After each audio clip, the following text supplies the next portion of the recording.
Hello, this is Victor, and this time I'm here with a tactical talk where I want to talk about Deep Strike in Warhammer 40k. So if we look at the Deep Strike, first of all, I think it's one of the abilities that sometimes is overlooked and other times people is abusing of it. And here I want to do some clues on how to use Deep Strike. First of all, we have to leave this unit in reserve. So here I recommend that you also see what is my opinion about the reserves. But normally, unless you can manipulate the reserve, I consider not to put a huge amount of points in reserve because if they start arriving on turn 2 on 3 plus and you start failing the reserve rolls, you can be in a very bad shape for the battle.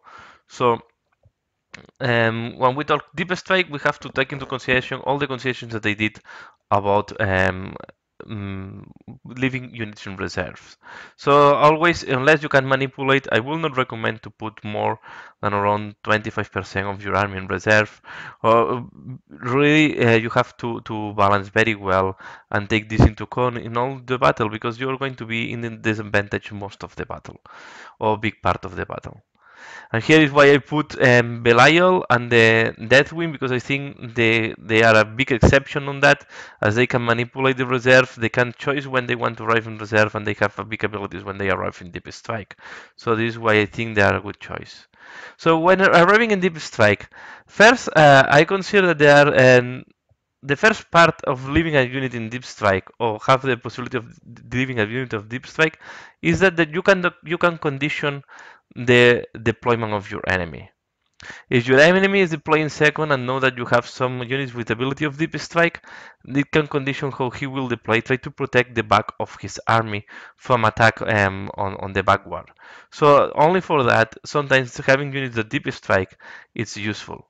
Then if you go second, you can decide if you deep strike or not, because if you don't have a good target, then what is the sense of deep strike? And then you can put the unit in reserve. Take into account that you have the ability, you can use it or not, depending if in the battle you need to use this ability or not, or is giving you advantage. The other point, so just on deployment, Deep Strike can condition the deployment of the enemy, and also being playing with against people with Death Win. I have to say that if I have vehicles and I know that my opponent have 2 or 3 units in Deep Strike from Deathwind, I will deploy in a way like a castle. So this will condition my ability then to spread my army because I want to protect my backward, and this also will condition my first turns until the units arrive from Deep Strike. So Deep Strike just for conditioning can be a good way. The other thing you have to take into account, a Deep Striking unit there are 2 ways to use it. You can use it just, as I say, to be disruptive and then be very conservative. You deploy far from the enemy, like if it has been moved from your deployment zone, and you don't take big advantage of deep strike, but you keep this unit safe, and you use this unit just to arrive to points where your army will not arrive. What I mean, imagine that you have quite a slow army. Imagine that I have, for example, the sororitas, the depth sororitas, and I have not a lot of vehicles. So, and there is an objective that I want to grab, and it's not in the middle or it's in a position that I will not reach this turn. I can use the deep strike just to keep this, just to take this objective if I'm playing Maelstrom objectives. So this is one way you use this strike. Just um, use it at low risk, also low reward normally, because you will just get a point and then the unit will move as usual on the battlefield, and then the enemy will know where this deep strike unit arrives, so they will not be disrupted anymore.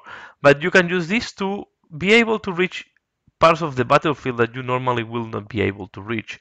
So I will say that this is a low risk use of deep strike. But what is the most common use of deep strike is just as a suicidal unit. And here is the thing that you have to take into consideration. Doesn't matter how strong, how resilient, how big is unit. If you deep strike a unit in the middle of the enemy, unless the enemy is making a big mistake, this unit have to be considered dead. So what you have to think is that this unit will accomplish the objective and will help you the rest of the army to accomplish the rest of the objectives. And this is a high risk and normally high reward. For example, in my last tournament, in the first battle, I take the risk to deep strike my Sisters of Battle very close to the broadside unit. Of course, I kill thanks to the Inferno pistols and the flamers, and that I didn't deviate too much in my deep strike. I managed to kill some drones and one of the broadsides. Even though he did interception and I received a lot of shots, the other thing that I did to minimize the interception shooting at me is I use another outflanking unit to make another focus of threat. In that way, you avoid that the enemy is focusing on only one of your units that is arriving from reserve. So in that case, I take a big risk. If the unit deviate too much, yeah, I know that the unit will be dead and will not do accomplish the objective. The unit can be also do a misshot because I deploy quite close to the enemies. But I think if you go for a hunting, like a hunting mission, you should take this risk. If not, just go for the easy way that is just to go up objective and deploy far from the enemy in a point that they cannot receive a lot of shooting. If you just deploy a deep strike unit in a position that is in line of nowhere, of nobody, they will not do anything. They will not accomplish anything. They will not be a threat for the enemy. They will be killed, and in the same time, they will not. They will not do the work that you aim to do. The other thing that I see when you deep striking, use the rest of the army to support this unit. So sometimes we just zip strike a small unit at the backward of the enemy. Yeah, the typical thing is a drop pod with some space marines with Melta. Yes, they kill one vehicle and they die. Here you have to balance very well. It's worth to kill this vehicle.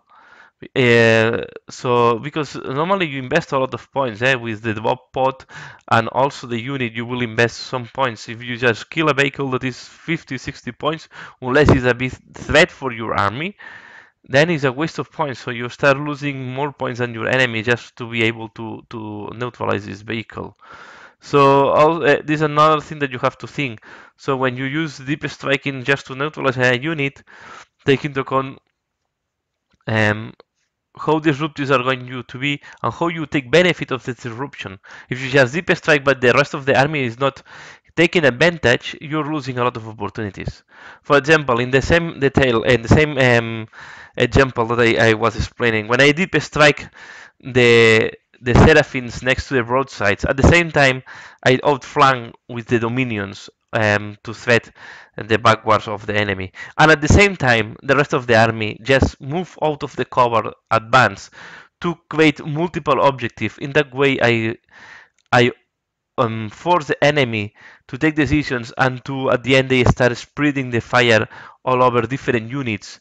In that way, I increase a lot the possibilities that these seraphims survive the round of shooting of the enemy, and this is what happened. So I managed to we managed to spread the fire of the enemy, and the and in that way I minimize the shot back to the seraphims. So take this into account. So deep striking, it's a good can be a good ability. First of all, use it if it's giving advantage. If it's not giving any advantage, don't use it. There are two ways. Drop a unit that is in a position that is not in the middle, is far from the enemy, just to hold objective, or to be in a position that giving you some strategical advantage, but not with a high risk. So this normally is a low risk and low reward. And if you want to go for targeting an objective, you take more risk, go for higher risk, but then also the reward should be at the same level. So don't take a big risk for low reward, because this is not make no sense. So balance well what you want to kill, what is the reward you're going to get, and if the risk that you are taking it's making sense. For example, no, these are all the different examples I think that you can think. So the other thing is that it's going to be disruptive for your enemy. So what I see, most of the enemies overreact to deep strike. First of all, they take to protect all the back of the vehicles, try to avoid that you can take the opportunity to destroy one vehicle at the back. Second, when the deep strike unit appears, there are some new players that just move all the units backwards to deal with deep striking unit, this can be a big advantage because they lose the attention from your front, and you can use this advantage to get better positions on the battlefield and press more the enemy towards the table edge. And this is the way. How you what is the way to react to deep strike? I think it always you have to balance what is the damage this unit will do on your army, and have um, some way to counterattack. But don't go crazy. It's always, as any other unit, balance if all the actions you're taking make sense or not. For example, you want to protect one of your most important actives. Normally, when I was playing with Imperial Guard, I want to protect my Lemon Rus and my Dem from the attacks. So I try to put them in a way that they cannot deep strike easily at the backward of my at the rear armor of my Lemon Rus. But I will not go crazy, and other vehicles that are transports, I will just take the risk and move them forward. If they deep strike to hunt them vehicles, it's okay. I will know that the deep strike. Other points, other ways to minimize the risk of the deep strike is to create places that are very suitable for them to deep strike. In that way, you can, in a certain way, you can control where the enemy will deep strike. For example, imagine that I give a very clean area next to my flank. I know that I'm inviting my enemy to deep strike there, and sometimes the enemy will follow what the or will just land in that position that I leave free. So, but don't take crazy. So balance. If you are fighting an enemy and he's just leaving one unit in deep strike, this unit can count one thing. And then you can just neutralize the unit very fast. Normally, I don't get crazy on how to counteract deep strike. I just wait until my enemy is launching the deep striking unit, and if I can, I leave a clear area where I know that they will deep strike, and then I will deal from that point as creating a new front. So that's all what I want to explain about deep strike. First, if you are using deep strike, the first note, I think it's a useful ability because you are disruptive. You are you're creating a new threat, and sometimes if they forget about this new threat, you can take a big advantage from there. Second point, when this unit arrive, you can choose to take well, you always can choose if you want deep strike or not. And if you choose to deep strike, you always can choose if you want to take a risky position or not. You can be conservative and deep strike far from the enemy, hide them from the enemy, or you can be very risky and try to hunt one of the key elements. Always balance what is the benefit you want to take with the risk, and take the math if you really can kill the unit that you want to hunt. Another again with my example, I know that the Seraphims will never kill a broadside unit, but I just wanted to do damage that can be also it will help the other and the rest of the army to support on this damage. So take this always into account. Don't be pissed off because sometimes deep strike can work very bad. In some of the battles, I deep strike some multi-meltas next to tank, and I didn't manage to kill the tank. Okay, this is a risk that you're taking, and as I say, this is a higher risk. And then if you fail, also you have to take this into account. So that's all for deep striking.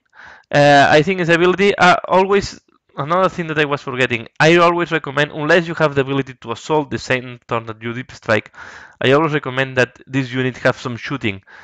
I don't see big advantage in deep striking close combat terminators.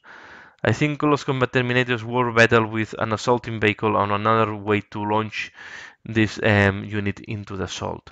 I see deep striking combined with shooting because the turn that you arrive, you can do the shooting that you need. And this is why here you see different units that they have assault ability, but they also have shooting ability. All these units that you deep strike, I always recommend to have both ability, shooting and assaulting at the same time. If you only have assaulting, yeah, you will lose the surprise, and then the enemy have all the time they want to react to your deep strike. If you only have shooting, they will be neutralized very fast by assaulting them. So that's all what I want to share in that video. I want to thank everybody that is watching. Please comment and share with me what is your experience in deep striking, if you like or not to deep strike. Also, if you like this video, thanks a lot for watching, and see you again later. Bye.